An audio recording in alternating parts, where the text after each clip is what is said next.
Hi friends, good morning. எல்லாரும் எப்படி இருக்கீங்க? எனக்கு வெள்ளிக்கிழமை மேலே காலையில் விறுவிறுன்னு ஆயிட்டு பக்கம் சாதம், அந்த பக்கம் வெண்டைக்காய் காரக்குழம்பு. ரொம்ப நாள் ஆச்சு காரக்குழம்பு வச்சு, வெயில் சீசனாலே காரக்குழம்பு வைக்கிறதுல சரி அதுக்கு தகுந்த நீர் கழிப்பட்டு சுரக்காய் தான் இன்னைக்கு பொரியல் பண்ணலான்னு அந்த பக்கம் வச்சுருக்கேன். டீ போட்டு வச்சு ரொம்ப நேரம் ஆகுது, ஆனால் குடிக்க டைம் இல்லை.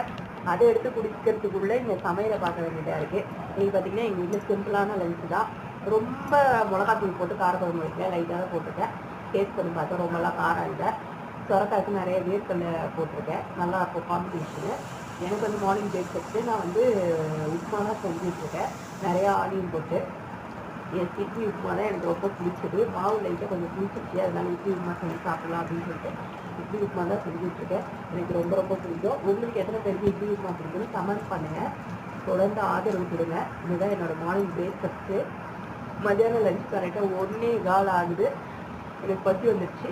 சாப்பிட்டு கொஞ்சம் ரெஸ்ட் எடுக்கலாம்னு இருக்கேன்.